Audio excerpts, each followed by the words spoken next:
Hi there, and welcome to this video about true stress and true strain versus engineering stress and engineering strain. Let's get started. So we have, why is this important? We have learned in the first class of engineering, mechanical engineering, material science, how to evaluate stress and strain curves. And we have always came up with a curve like the black one. So we have an elastic part, we have some yielding, then we have this hardening part where the ultimate strength, the ultimate stress is reached, and then we have this necking phase, and ultimately we have a failure of the material. And that's what we were used to, and now there's this true stress and true strain concept which says that the black curve is not really accurate. Because in engineering, let me just quickly go to those equations above my head. So in engineering we learned sigma, in this case the stress acting in this material, for example in a tensile test, is the force acting on this tensile bar divided by the cross-sectional area. And the cross-sectional area is denoted with a 0 index, because it is the cross-section at the beginning.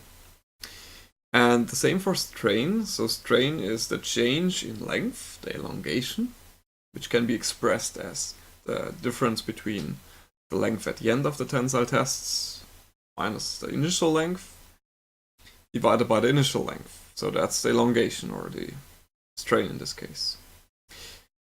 But what's this 0? Why are we referencing everything we calculate in here to the initial area or the initial length? And for the true stress and true strain concept, it is not true. So, because in this tensile test, we have initially the cross section and the length, but it changes. So if we tear the bar apart, we have, especially in the necking phase, the reduction of the cross-section. And this causes to be that the equation will turn different, because sigma stress is force divided by area. If the area is reduced, the stress will increase. And that's what the true stress concept is about. Alright, let's dig into the jungle of equations. It's not that much, but bear with me, it's worth it.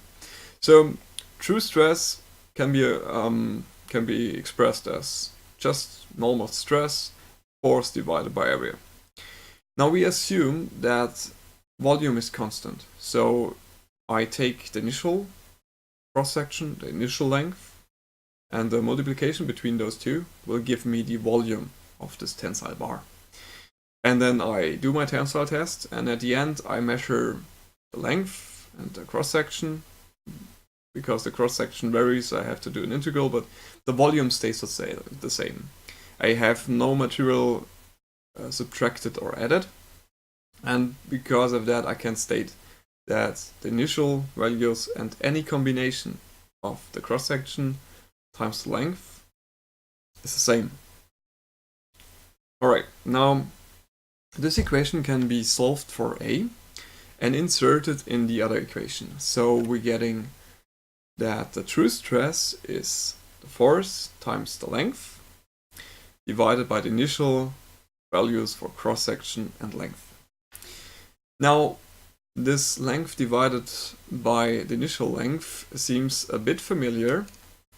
It's in the strain equation. So if we recall this equation, so the strain is the change in length divided by the initial length, we can subdivide the denominator, and for that reason we can change it that we have this L divided by L0 here, and then we just have to shift this -1 to epsilon and insert it in this region, and then we get this one, which is the true stress is F of the force divided by the initial cross-section times 1, that's the one from here, plus epsilon.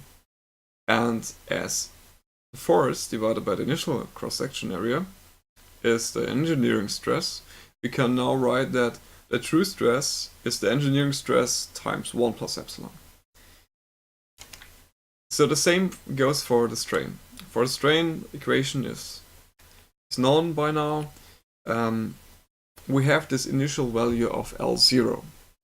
Now if we start a tensile test and abort it after maybe a second or so, we have elongation which we can calculate.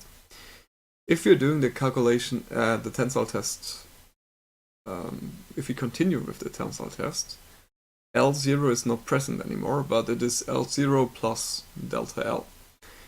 And if we make an infinite number of time steps, which is the same as saying that delta L is becoming to 0, we have to integrate.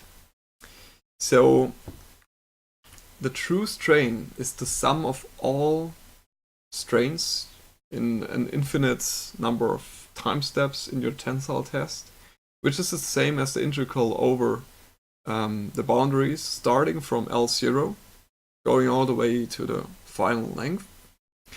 And it is over this function dl divided by L. And this solves to the natural logarithm, which we then insert the boundaries in. So it's the natural logarithm of L minus the natural logarithm of the initial length. And there's this logarithm law that if you have a difference, you can combine them and make it a division. So it's like this. The true strain is the natural logarithm of L divided by the initial length. And that's also known. So we had it in the last equation, and here we have it again. It's 1 plus epsilon. So we can now finally say that the true strain is the natural logarithm of 1 plus epsilon. Alright, that's all about the theory. Now we want to apply it. We have an example file where we have an engineering stress-strain curve, and it is given as an XLS file. And we want to do this plot on the right side and also save this file, calculate the true stress, true strain, and save this file as an XLS file again. Alright, let's do that in Compose. I have prepared that already, and I will just go quickly to this through this script. First of all is some clearance of console variables, figures, and print that we're importing now. Now here I say I declare a variable which is which comes from XLS read, which is a built-in function. It reads this file, and I can show it to you what this is. It is this file, engineering, and there's just this curve. So here's the strain, and here's the stress, and we have the first one is 0, 0, so it's origin, and the first element here is the elastic part. So from 0 to 293.5, that's the elastic part, the whole part, and after that our true stress will really differ from the engineering stress. Alright, so I read it in, and what this gives me is a matrix which has 2 columns and this number of rows as entries in the XLS file.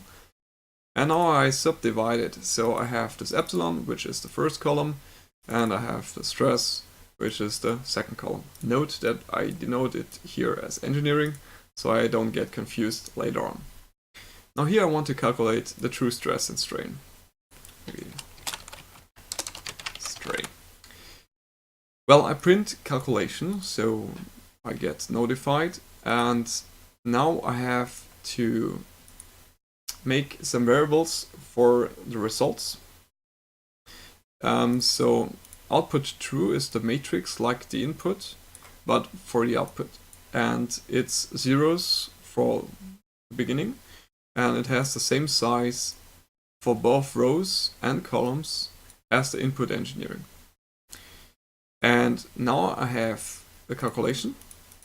Epsilon true is the logarithm, which is here the natural logarithm don't get confused that this is not saying ln, it's the natural logarithm of 1 plus epsilon. And sigma true is the sigma engineering times, and note here that it is component-wise, times 1 plus epsilon engineering. I then finally shifted over to my output, and this output variable is first the first two elements are copied, which is the linear phase, into the output, and the rest is taken from the calculation right here. Now the plotting, it's rather simple. I have a figure, I have hold on because I want to plot more than one curve. I plot first the input curve, which is the engineering stress and engineering strain. Then I plot the output curve, which is the true stress and true strain.